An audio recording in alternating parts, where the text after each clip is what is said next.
everybody. Welcome to episode 3 of Soaring Pair. Why not? Why not? Together! Yay! Okay. So, have you all been this week? I hope you had a good week. It's been kind of a brutal week for us. It really has. One thing I want to say before we launch into the week is we have finally got our podcast out there. So we did something different. With advice from a friend, we decided not only to launch the YouTube channel, but to also do just an audio-only podcast. So if you're tired of seeing our faces and just want to hear our voices, it's out there at least in a couple podcasts. One's called Stitcher. The other one I think you've heard, Spotify. So if you look up Soarin' Pair, that's 2 words. Soarin', S-O-R-E-N, Pair, not as in the fruit pear, but as in the 2 of us pair. P-A-I-R. Although I like pear. Do you like pears? No, I don't. It's kind of a weird... Grainy. I know, but we like this pear. Yes, I love this We pear. love this pear. So Soarin' Pair, if you look out on the podcast, Stitcher, which you could download for free on your phone, or Spotify, you will see our first 2 episodes, and this one will be done. We're waiting to hear back from iTunes as far as the iTunes, so we'll be out there more and more. More coming. But that's audio only. So that's what this microphone is for, and of course we have Baby Yoda because why not? Why did we put Baby Yoda there? Just some friends had some comments that I'll leave to your imagination about our microphone, so I dressed him up. Besides, everybody loves Baby Yoda, you know? Yeah. I got this for Jim when he got hurt, with all the healing, with the energy healing I was doing on him. He was calling me Baby Yoda, so, Or I felt like Baby Yoda.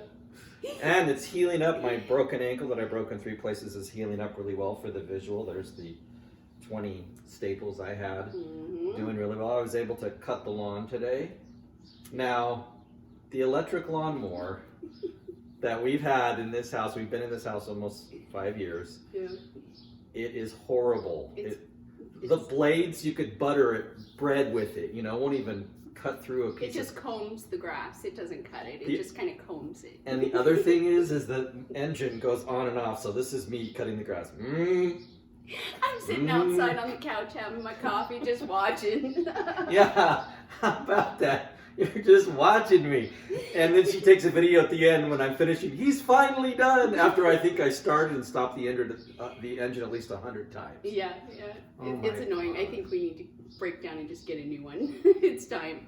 Needless to say, got the lawn done, even though you can't see it through the window here. Eventually, we'd like to move around, kind of what you were talking about before with moving around.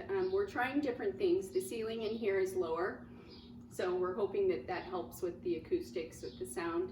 And then I was thinking, if we do it later one evening, we can do it outside. We've got a couch out there that would be a nice place to do it as long as the neighbors aren't doing the lawn. So we'll see.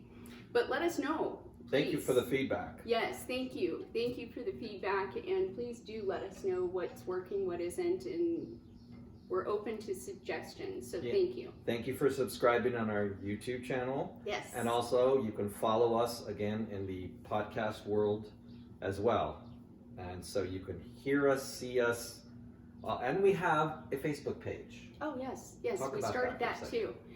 Under the same name, Soarin' Pair, and we put it on both of our Facebook pages to kind of, point people in the direction, but that's up and running now, so you can see us there as well. Yes, and that brings me to something before we start talking about the week. You mentioned in our Facebook page, which by the way, you can friend us and we'll most likely say yes, about 9 years ago. What happened in the beginning of April? 9 years ago. Yes. And what did you post? Or what did you say? I posted a cute little meme about our anniversary, our not so secret anniversary. Yeah, 9 years ago, I think it was on April Fool's, which is a very interesting day. Yeah. We went from a very good friendship to, oh my gosh, we're still brother and sister-in-law, and what's happening here? Yeah. kind of went into shock, and within 2 months, everybody knew. It took 2 months. It was a wild ride for everyone, but yeah, it went warp speed. Yeah, that was a for sure. crazy 2 months of a lot of stuff going on, and probably people that were closest to us knew something was happening. But Don't we sound like we were so confused, and wait a second, this doesn't make sense. We were really, really, really good friends, and I think we said in the first episode we did not want to lose our friendship. Right. But we could not help the attraction that happened, Yeah. and finally. I kept pushing him away. I was like, you need to date. You need to date other people. See what it's like. Play the field. And then I was like, what am I doing? Wait a minute. So I finally wisened up to that one. I like how you said wised up to that one. I would agree with that statement. Yeah. But yes, so happy not so secret anniversary 9 years ago. It's just hard to believe 2011. Can you think of what you were doing in 2011? I mean, to me, it was Seems like forever ago. Yeah, almost a decade ago. But it went like that. I know. So here we are in the 2020s, and it's been kind of a bumpy start. So let's talk about this week. Yeah, it's been kind of a rough week. And we're laughing. Yes. Yeah. You gotta laugh, right? So you don't scream. Or cry, or scream. Like that thing you posted. Everyone saw that. Right. Was it what animal was it? Hedgehog or Something like that. Anyway, as we sit here right now, I'm still kind of getting the temperature fluctuations and the nausea. So it's been kind of a brutal week as far as that goes. Jim ended up with symptoms, and yes, oh, you poor thing. I'll live. You know, it's really strange. I can feel for people. I'm grateful that our symptoms are still considered on the mild side. But I feel for people who really have severe symptoms, because it's no joke. And with I've never felt like this before. For it to come and go the way it does, you feel like you're fine, and then you're really not. So, just really practicing the self-quarantine and being strict. I know it's hard, being trapped in the house. I think it's fine until we're told we can't, I think like anything. Like anything else, exactly. As soon as you're told you can't do something, that's exactly what you want to do. Well, and unofficially, your doctor last weekend said you have the symptoms. You haven't been tested, so it's a presumptive diagnosis of COVID. And I started working from home just to be safe, to self-quarantine. However, I started getting a mild fever, and a certain time in the evening, just a degree or so.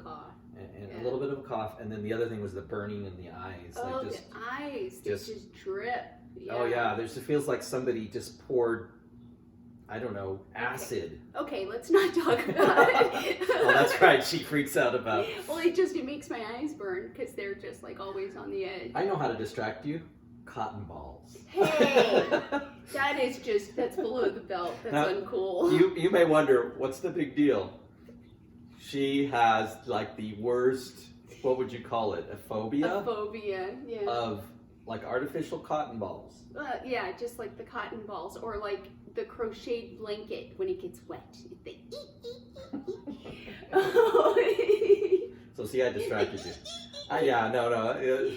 It's like that to me. And so if I want to torture her in the store, I just go grab a thing of cotton balls and start squeezing, and she will literally run. Yeah. He threatened for Halloween to cover himself in cotton balls and hug me.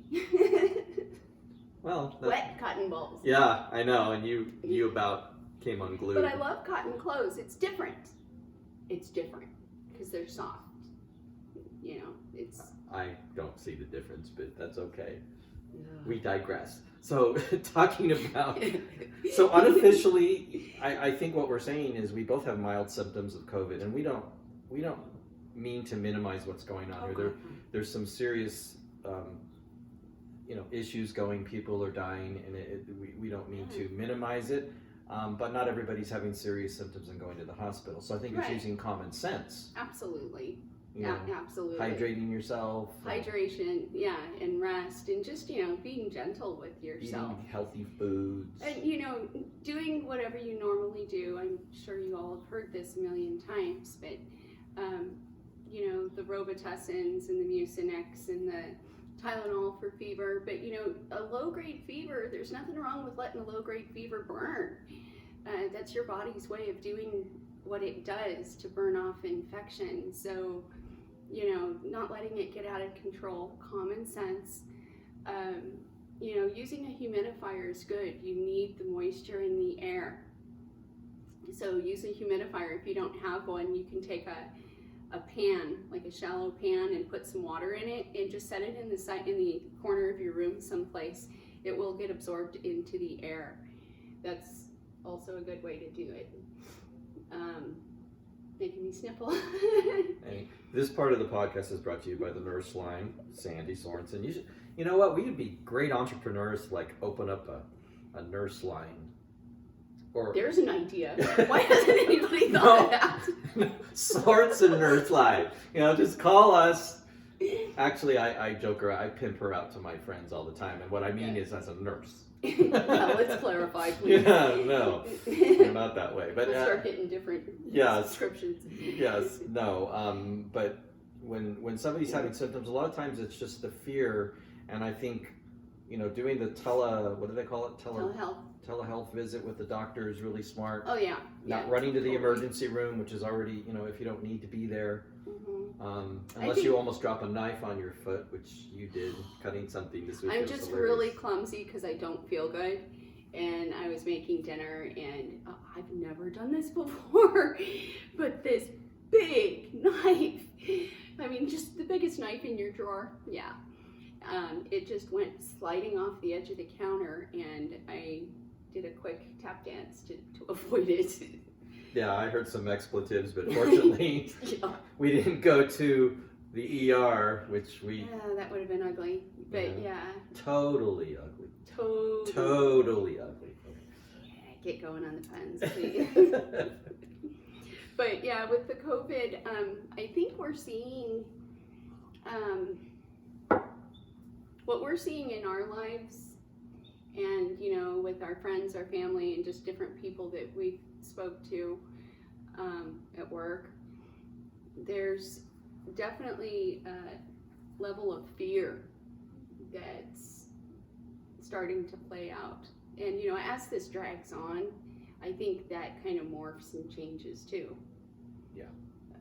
People that weren't taking it serious are all of a sudden taking it seriously, now going into fear mode. And it's proven too that when you allow yourself to go to that place, it raises your cortisol levels, which actually makes you sick. It lowers your immunity. So you're saying the fear that feeds people into it, or the nervousness or scaredness is actually making them more vulnerable. Yes. So it's more not only susceptible. it's not only washing your hands, right, which is a big deal. It's the way we think. So it's almost like washing your brain of the fear. What we think we create completely. Yes. Yeah, that's a good way of putting it. Sets it up. That's the brain. Here, we'll get an actual brain and suds it up. Anyway, I also wanted to say too, so this is the first time I've ever worked from home. I have my whole setup on the dining room table over there, 2 screens, computer, and poor Sandy has to listen to me and my booming voice and meetings, and she's upstairs talking to people on the nurse line, and we've both been working from home on the front lines of what's going on. Yeah. And what I want to say, and I don't mind saying I work for the state of Arizona. I'm very proud to work for the state of Arizona for Department of Economic Security, and the individuals I work with in the unemployment insurance program, employment service in Arizona at work, they're awesome individuals. We have people these are the only offices left open where people can come in and open their unemployment claim or file their weekly claims or have questions answered. And these people are fearless. Talk about not feeling the fear.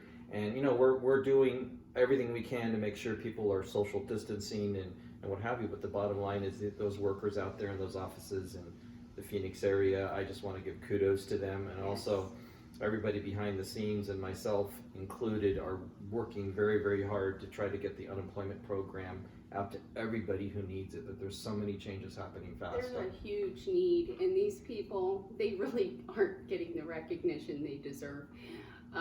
Yeah, they're working around the clock so hard to, try and, they started out behind the 8 ball, really. When something like this happens, it just levels everybody, of course. And so, yeah, you guys have been working a lot. And so I think what my role has been, because I'm a regional manager, I'm over a lot of offices, and what I continue to do is because I have a background of unemployment, so I've been training, is to bring a calmness to the meetings, a calmness to the people, to be grateful to them. And the way I do that, actually, before I start my crazy day, because I usually start around 8, and Sandy knows I'm working past 6 every day, just about trying to get up and move around, and was even working a little bit yesterday. You got mad at me. But I was like, get away from there. Put it away. But one thing I do to deal with, to help keep myself calm, is just a short meditation in the morning. And I just, whatever works for somebody. For me, it's just getting to that place where I feel really, really calm, really, really good inside. And then I open my eyes, turn on my computer, and start the day. So to me, that really, really helps. And then if I have the chance at the end of the day, like doing a meditation together, which we haven't done in a while. Yeah. But that's one way. So let me ask you this, because you were talking about fear. So how do you see me handling fear? What's your take on me handling when something really is fearful, including doing this podcast YouTube channel? I would say for your go-to is humor. When you're uncomfortable, no. Anybody who knows me, puns. Next answer. Wrong. No, but whenever you're uncomfortable or fearful, humor, sometimes misplaced. According to you. She'll say, "Are you done yet? Are you done?" Really? And I'm like, "No. As a matter of fact, I'm not done. Do you need to talk?" Okay, so humor is one. Anything else? Definitely, I would say the humor is the first one, and then you get quiet. When you're real thoughtful about something, trying to work something out, you get real quiet and kind of go within, and then I know to step back and give you some space until you're done, and then you'll start cleaning. You just get busy. So doing the lawn today was helpful in getting ready for this. There you go. Because I think good outlets to have to, I think when we're dealing with our own fears, it's very important that we don't bury them and ignore them, which I used to do more of. Mm-hmm. I think in my previous relationship, or my previous life, as I like to say it, I tended not to express myself. So I think by pushing it down, which I think a lot of times people do, it ends up becoming a bigger problem. It comes out in a very dysfunctional way. Great. It comes out in physical symptoms. It comes out in crazy mental symptoms. So I really think, and I would agree with you, humor,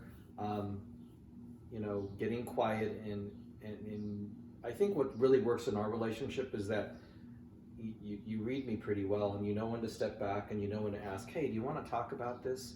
And what I have found, yes, after I've had a little time, and I've found, even again with doing this YouTube channel and podcast, when I was able to sort of, throw up all the stuff that was inside, like, I don't think we should do this. What are we doing? This is nuts. What people are going to make fun of us. La la la la la.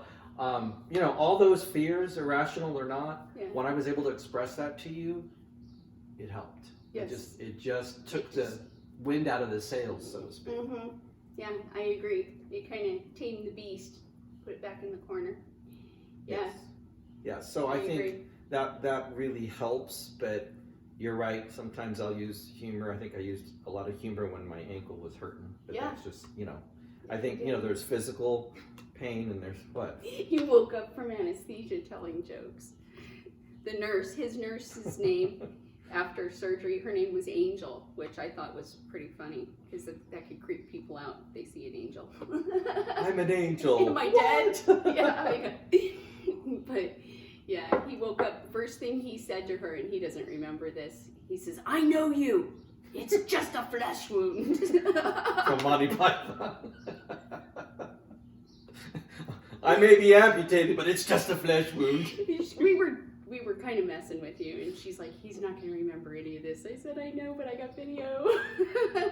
Fortunately, we're not posting that on our YouTube channel. That's just maybe on our Facebook page. For my benefit.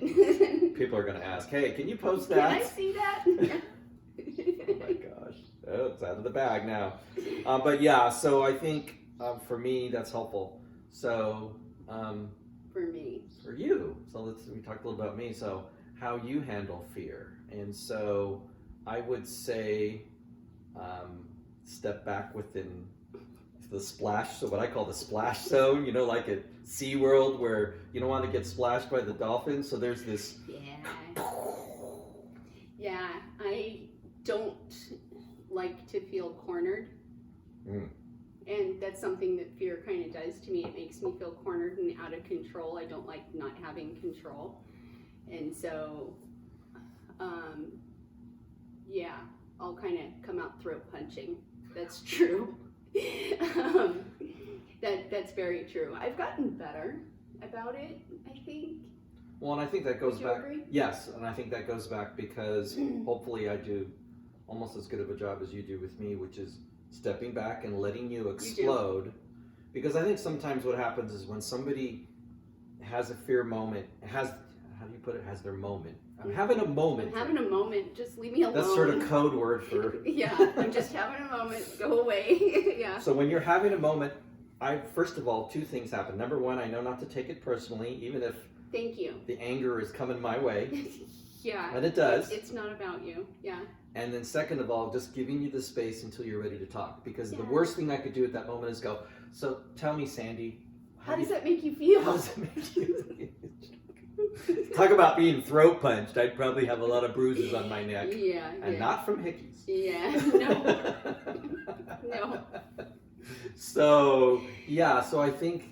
and I try really hard, believe it or not, I try really hard not to attack you unnecessarily. I'm not trying to take you out at the knee. I just need some space to kind of get through it. She says that too, though, when I start to tickle her. I am not responsible for the... That's a whole different ball. I can't tickle her, at least without definitely being in jeopardy of going to the ER. That's a whole different issue, but yeah, I don't like to be pinned. I don't like to be trapped. And so it's just a knee-jerk reaction that I will come up swinging. Well, and going back to what you said, you really have gotten better because it's almost 9 years ago, the summer of 2011 when we first moved in together. If I had to wake you up in the morning, and I would always be so scared, she'd be like, "Now make sure I'm up by 7:30. And I'd be like, "You don't know what you're asking me to do." So this is what would happen. Inevitably 7:30 would come, the alarm would go off, she'd be sleeping like a baby, and so I'd just shake her, "Sandy, Sandy." And what would you do? You tell me. I was asleep. Her eyes would flash open. One time she tried to punch me. I'm following orders from the night before. You dare to interrupt my slumber. It was scary. And she'd be like, afterwards when she woke up, she's like, "I'm so sorry. What did I do?" So I think my point is I think you've gone from a very uptight to more relaxed. More relaxed in general, which, I think us being together and allowing those times of expression and to be, because I think what's really important in any relationship, marriage or couple, is that you have to let the other person be and not try to go in and fix corrects them when or they're change, not ready. Or change them the Right. way you think they should be. Like, I think you should handle this fear like this. And so if you follow the steps 1, 2, 3, 4, 5, yeah, she's already, I can see her already. There's a reason I'm sitting You like do, don't you? You do you? Let's tell me more about that. Yeah, this is not social distancing, this is called couple distancing. Safety, just smart. No, but I think you've gotten really better with that, and I think the key to that is, and you know, whether you're in a relationship or you have a really, really good friend, it's so important to get out the poison that the fear is invading your body with. Like you said, physically, it's cortisol, right? Yeah. So it's cortisol that goes in. So there's a mental and emotional cortisol, right, going into your. Oh, that's interesting. That's an interesting way of looking at it. Yeah, I like that. And I think in order to get It invades every cell. right, and it invades your thoughts, it invades your emotions, and if you don't say it and express it, it just sits in there. And I think, like you said, even if COVID wasn't around, people are stressed and they're tired. It's always something, Yeah. right?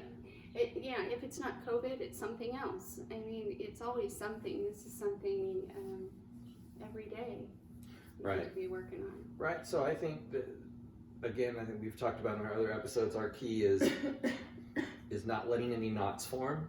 Yeah. And allowing the other person, even if it's uncomfortable, giving them the space without judging. This, you know, even if we totally disagree with, you know, because sometimes I'm like, and I made the mistake where you start saying something like, nope, you're wrong. Nope, that's not what happened. And instead of jumping in and correcting you while you're trying to get it out, and then what happens? It escalates, right? Right, right. Just let me say what I need to say, even if you don't agree. Nope. You can't see the look on her face, but her eyes got really big. Yeah, even playing around, you don't like it. I just don't. I really don't. That's one, and that's one of my pet peeves at work, at home, no matter what.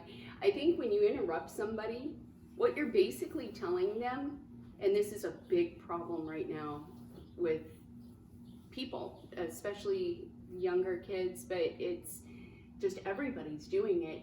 They just have something better to say, and when you ignore them or talk over them and interrupt constantly, you're basically telling them that what they have to say has no value. Right. And it's just so rude. It's really one of my pet peeves that I'm trying to work on, because I can't be getting pissed off every time somebody does it, because it happens all the time. Well, and it's lack of listening. It's very much a lack of listening. Nobody's hearing each other. And what's happening is somebody is thinking something while you're talking, and they've got to get it out right then and stop you in the middle. And they may be saying the very same thing you were going to say. So if they would have given you a chance to finish and truly listened. Yeah. Well, it's like saying what I have to say is more important, so I'm going to interrupt you. Yeah. And it's just, I'm trying, I try really hard not to do that to people, but what happens too is then you end up kind of getting run over, and you either got to be okay with that or not, or start talking louder. Well, and I think everybody's vying for attention. Everybody's grasping, right. Whether it's in a meeting or whether it's in a conversation. And I think if we can just step back and be a little more patient, sometimes it just gets downright rude, and then taking a page out of Sandy's book was like, will you stop interrupting me so I can say what I need to say? It'll just come out. Boom. Yeah. If I'm thinking it, chances are it's coming. It's going to come out eventually. But yeah. No, but I think, again, that is, me, this fear-based, what I say is important, what I think is important, and instead of listening to someone's other point of view that could really give this up. I mean, if this person listened to it, they'd think, well, I didn't think about that, but all I want to do is interrupt and hear my point of view, and then everybody gets stuck in their own rut. It's just a cycle. Yeah, and then I call that spinning, because you're just spinning in another Sandyism, spinning. Yeah. Got to have at least one every Well, show. I mean, it's kind of descriptive, right? It's like spinning in place and never getting anywhere. It just gets faster and faster. Yeah, I think all of us feel like we're on a merry-go-round sometimes, and we're ending up in the same place that we were a day ago, a week ago, a month ago, and that to me is a That's signal. just life. Well, but when that happens, you should ask yourself, why am I back here again? You know, right. well, Hey, I've seen this before. What? Yeah. Why am I maybe a different face in a relationship? But why am I finding myself in the same situation? And that, Right. you know, and that I think is not paying attention to what's going on in here and projecting that out to somebody. Well, they're the problem. You know? Yeah. Well, and that's we can go down a whole nother avenue with that one, but those same things are going to keep coming up until we deal with them. And, like you said, the faces may change, but situations are the same. And when that happens, that's because we haven't dealt with whatever the issue is. It'll keep coming back. Well, and I think ultimately it comes down to having responsibility for how you interpret a situation, interpret what somebody says to you. So in other words, Right. and I think we both are trying to get better at this, but all of us are guilty of this, like, you made me feel X, right? Yeah. It's like, wait a minute. You can't blame somebody else for how you feel.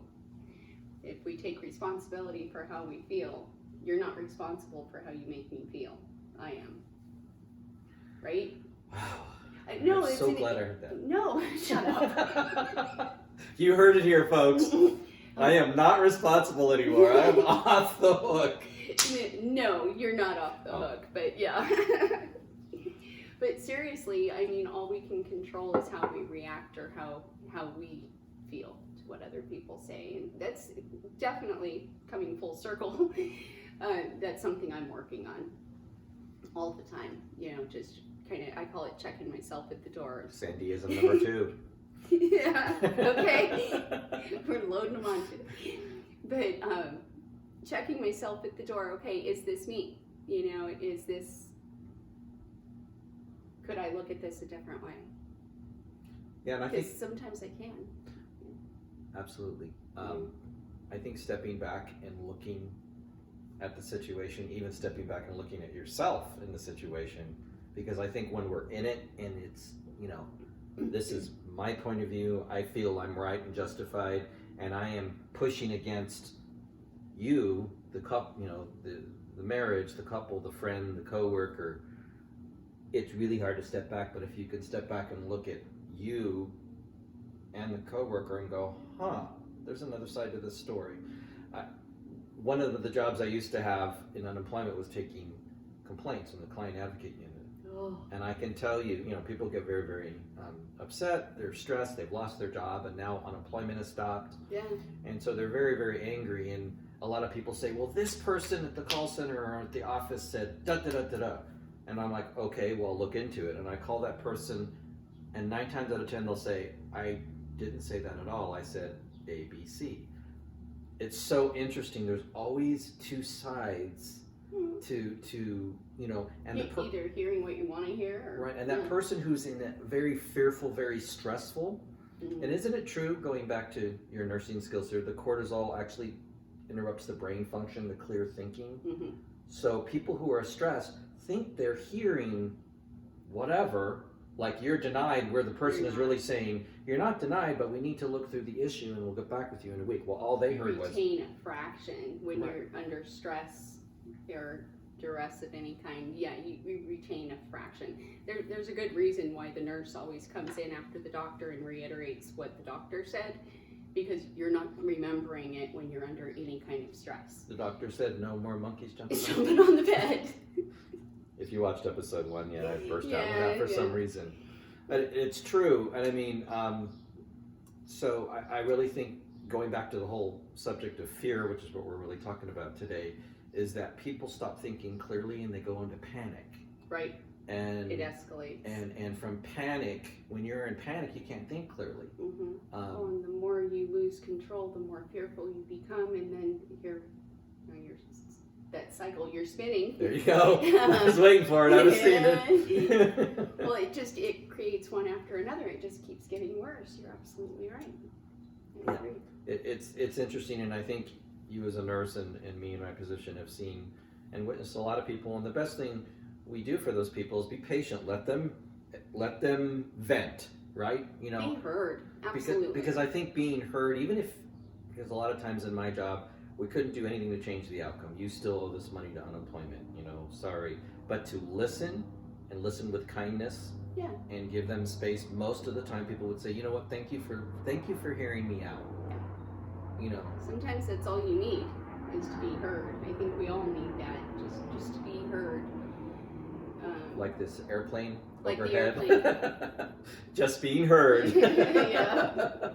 But it's true, and I think venting is really what we were talking about earlier, is just allowing that expression of that bottled up fear. Yeah, and we're already seeing, like we were alluding to earlier, we're probably going to see more of this as COVID drags on, and just being aware, you know, that everybody's going through it. But I think, like we were saying before, when life squeezes you, whatever's inside, like the crap that we haven't dealt with, that's what comes out. And so recognizing that the people on, you know, the road rage or what have you, you know, the person at the store that wrestled you for the last roll of toilet paper, who knows? That didn't happen to us, but no, it didn't. But regardless, everybody's going through it, and so just, you know, taking a deep breath and having that extra moment of kindness for each other right now is huge. I think we all need that reminder right now because of what we're going through. Well, and I think when there is a crisis going on, it brings out the worst and the best in people. Absolutely. Because we've seen a lot of people who I think step up and give and help, but there's always a silver lining. I think even to those that are acting out the worst, I think what I would say to all you people out there, not us. Good try. Not projecting here. Nice try. But even when we freak out, right, when something happens like a crisis like this or what have you, there's always this silver lining to go, you know, to me, so most of us in most of the states in the United States are what do they call it, stay in order, or the stay in your house. Yeah, lockdown. Lockdown. But this is an opportunity. I really feel like the silver lining of that, this is an opportunity, instead of being so distracted and going out, to have an opportunity to maybe, you know, have some quiet time, to notice things that we're always too busy to notice, to use that opportunity to work on yourself instead of all the distractions and all the running. Use it as a benefit instead of a hindrance. Right. Absolutely. Right. Absolutely. It's not going to last forever, and yeah, it's trying, you know, when you want to go do something, but it's really for the best, and I really think we need to hear it. Right. And I said earlier, and I'm a big fan of any kind of meditation, even if it's just for 5 minutes. But if you can get the noisy monkey mind to quiet down, and I know there's medical studies out there, and I think they're promoting meditation. And in fact, I'm planning to do on my Jim Sorensen YouTube channel, I'm going to do a 10 to 15 minute meditation with an original song I wrote called Sound Waves. I'm going to hopefully put that out this week. Yes. And I wrote that song when I had a kidney stone, and it was interesting, and the next day after I performed it, the kidney stone, this was 2.5 years ago, was blasted away, and I've had no kidney stone issues since. It's been almost 3 years. My point with putting a plug in my YouTube channel too is you too can get rid of kidney stones. No, that's not my point. My point is meditation, to whatever degree you can quiet that panic, because when you go into meditation, instead of cortisol, what is it that goes, that runs through your body? What do they call that, nurse? Blood. Everybody knows blood. What is that hormone that's the happy hormone? Oh, my medical... You put me on the spot. What is it? I know it. Yeah, so that one. That happy... I can't think of it right now, but the happiness... Estrogen? No, that's the... Not estrogen, testosterone. I'm drawing a total blank right now, but yeah, I know what you're talking about. So that... It'll probably occur to you after we... Yeah, I'm sure it will. After we're done. And I was thinking something else, but yeah. So I think to whatever degree, it doesn't necessarily have to be a spiritual practice, but just the practicalness of quieting the mind and settling down and slowing the heartbeat and breathing deep. Because I used to tell individuals that would get upset, and you think about it, take a deep breath, relax, because like 2 or 3 deep breaths can take you from a very agitated state to a very calm state. Yeah, as long as they're in a place to hear it, right? Right, and that to me is what meditation is about. And I think, again, the opportunity to stay at home and to maybe go within whatever works for you. I don't care, it could be a meditation that has no sound or music or a singing bowl or somebody walking you through it.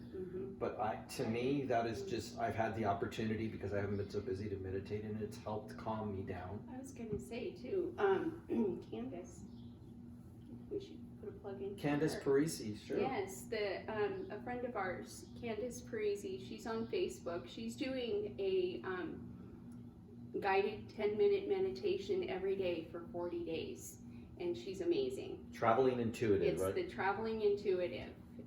You'll find her on Facebook, you'll find her online, and if you just sign up for her page, she does it every morning, and it's really nice what she's doing. So check her out. So before we wrap up here, is there any fear you want to express right now to me? Bleh.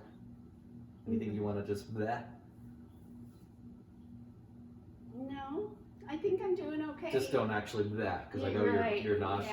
Yeah. She's a trooper. Look at this. She's doing this podcast while she's not feeling well, and my hat's off to you. She was cleaning up the windowsill in the kitchen yesterday, not feeling well. But I think when you can work through not feeling well, I gotta move through it. Sometimes you just gotta drop and rest. But other times I was just like, okay, what can I do? And so, getting my hands in my plants always is very grounding to me. What? Hands in my plants. Sounds like hands in my pants. Anyway, that's just where I went to. She has a really good green thumb for her plants. Oh, that's awesome. Anyway. It's very grounding. That's awesome. But kudos to you. Thank you. I just wanted to say kudos for you, because you've had the more severe symptoms. I've actually been feeling pretty good the last couple days. But I think this next week we're just gonna do our best to help people. We're on the front lines. You're on the nurse front lines. I'm on the economic front lines. I've called my staff economic first responders, because they really are helping folks that are really struggling financially, and I just want to again give kudos to them.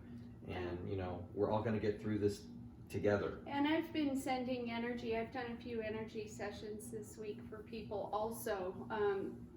I think it's something that's really helped just to kind of reset and recenter people. So if anybody would like a session, please just reach out to me.